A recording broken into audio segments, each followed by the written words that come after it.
नमूद करण्यात येते की खालीलप्रमाणे आपल्या निदर्शनास आणून देतो की मुद्दे न्याय मांडण्यात येत आहे त्याचा यथोचित विचार करून आम्हाला प्रलंबित न्याय द्याल अशी समस्त गोर बंजारा समाज बांधवांच्या वतीने अपेक्षा करीत आहोत। गोर बंजारा तत्सम जमातीची एक माफक अपेक्षा। बंजारा तत्सम जमातीच्या आरक्षण विषयक समस्यावर तत्कालीन मुख्यमंत्री श्री एकनाथ शिंदे साहेब व उद्धव ठाकरे साहेब यांच्या कार्यकाळात बैठक आयोजित करून त्या सोडवण्याचा प्रयत्न केला गेला, मात्र त्या अद्याप प्रलंबित आहेत। संदर्भित सर्व बैठकीचे इतिवृत्त सोबत जोडत आहोत। अशी बैठकी इतिवृत्त आपण जोड्या, कारण एकी जिल्हा एकच निवेदन द्यायचं त्याचे मोठं विरोध चालेल। महाराष्ट्र राज्यातील बंजारा जमातीला इतर राज्याच्या मिळालेल्या संवैधानिक सवलती प्राप्त झालेल्या नाहीत। परिणामी महाराष्ट्रातील बंजारा जमाती विकासापासून खूप दूर आहे, अजूनही ती विषण्णावस्थेत जगत आहे।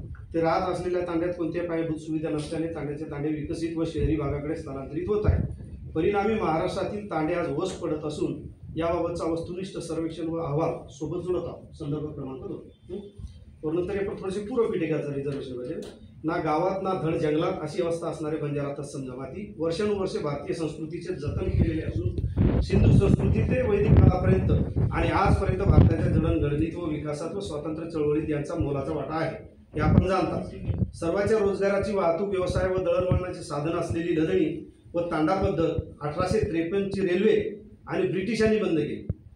1931च्या जनगणनेवेळी बंजारा तत्सम विमुक्त आणि भटका जमाती हा क्रिमिनल ट्राईब ऍक्ट कायद्याने बाधित असल्यामुळे त्यांची सर्वंकष नोंद न झाल्याने त्यांना पर्याप्त प्रतिनिधित्व मिळाले नाही। पर्यायाने सरकारपर्यंत त्यांचा आवाज या कारणामुळे 80 वर्ष पोहोचू शकला नाही।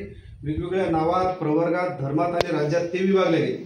स्वातंत्र्याच्या आनंदोत्सवालाही ते मुकले। नंतर 3 वर्षांनी आरक्षणाच्या यादीत व 5 वर्षानंतर सार्वजनिक निवडणुकीच्या जागा वाटपातही ते या कायद्यामुळे वंचित राहिले। 1952 नंतर विमुक्त होऊनही ह्या जमाती विभिन्नतेचे म्हणजे अनमोली डिस्क्रिमिनेशन विभिन्नतेचे वनवास गेली 73 वर्ष भोगत आहे। सन 1931च्या जनगणनेचा अभिलेख सोबत जोडत असून कृपया पहा। गोर बंजारा तत्सम जमातीची व्यवस्था नष्ट करणे ही इंग्रजांची कूटनीती। आप थोडेसे प्री हिस्ट्री केले जातात इंग्रज कुलीकडे।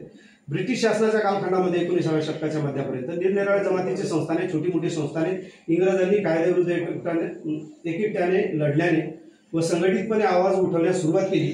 कायद्याच्या बंडाची भूमिका व दरोडेखोर टोळी मागची भूमिका ही काही वैयक्तिक दरोडेखोरी नव्हती, तर ब्रिटिश राज्य सत्तेविरुद्ध उठाव होता व तो बंडाचा स्वरूप त्यात तयार झाला। इंग्रज कायद्याने हिंदू व्यक्तिगत कायदा, धर्म, आदिम जमातींचे कायदे यांच्या अंतर्गत कारभारामध्ये केलेल्या ढवळाढवळीचा हा परिणाम होता।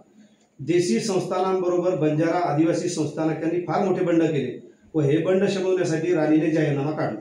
ईस्ट इंडिया कंपनी बरखास्त केली, परंतु बंजारा आदिवासीचे बंड मोडून काढण्यासाठी 1860चा शस्त्रास्त्र बंदी कायदा त्यांनी आणला। यात सर्वात महत्त्वाचा घटक बंजारा जमातीचा होता। त्यांच्याकडे स्वतःची तांडा व लढणी व्यवस्था होती, म्हणून सर्वप्रथम इंग्रजांनी यांची भाषा तांडा व लढणी टार्गेट करून 1853चा कायदा आणला। सर जॉर्ज ग्रियर्सन यांनी भाषा सर्वेक्षण करून गोरमाटी भाषिक जमाती असल्याचा संदर्भ दिलेला आहे। व्यवस्था नष्ट करण्यासाठी त्यांनी राणीचा जाहीरनामा आणला। संस्कृती नष्ट करण्यासाठी 1871चा गुन्हेगारी जमात कायदा आणला। तांडा पद्धती व लढणी बंद करण्यासाठी रेल्वे आणली आणि अशा पद्धतीने हा समाज पुन्हा मागास याच्याकडे वळला। सर जॉर्ज ग्रियर्सन यांचा भाषाविषयक सर्वेक्षण सोबत जोडत आहे। क्रिमिनल ट्राईब ऍक्ट 1871चा क्रिमिनल ट्राईब ऍक्ट हा सबळ पुरावा व कळीचा मुद्दा आहे। या जमातीचे बंड चिरून टाकण्यासाठी आदिम जमातीने जन्मता गुन्हेगार ठरवून याच्या आदिम टोळ्या पकडून बायका पोरांनीशी एका जागेपासून दुसऱ्या जागेवर स्थलांतरित केल्याचे व त्यांचे सेटलमेंट केले। 3 ताराच्या कंपाऊंडमध्ये या जमाती अनेक वर्षाहून जास्त काळ होत्या। सोलापूरमध्ये सेटलमेंट 40-60 सेटलमेंट होती। त्या सर्व मूळ गुन्हेगारी जमाती आहेत असं त्यांना सांगण्यात आलं। त्या आता गावगाड्यात नाहीत, गाव कुसा बाहेरही नाहीत, त्यामुळे त्या गावाचा आता ते भाग राहिलेले नाही। आजही गाव त्यांना स्वीकारत नाही। या आदिम जमाती 1952 साली स्वातंत्र्यानंतर 5 वर्ष 2 महिन्याने संविधानाने स्वीकारल्यानंतर आणि संविधान अंमल आल्याच्या नंतर 2 वर्षाने ताराच्या कंपाऊंड तोडून त्यांना मुक्त झाल्याचे जाहीर करण्यात आले। तोपर्यंत अनुसूचित जाती आणि जमातीच्या याद्या राज्यनिहाय तयार झालेल्या होत्या। ना कोणत्याच याद्यामध्ये आमचा समावेश होता। खास करून 41 विमुक्त भटक्यांची नावे यात नव्हती। 1900 सालापर्यंतची परिस्थिती तशीच होती। बंजारा समाज मात्र त्याला अपवाद होता।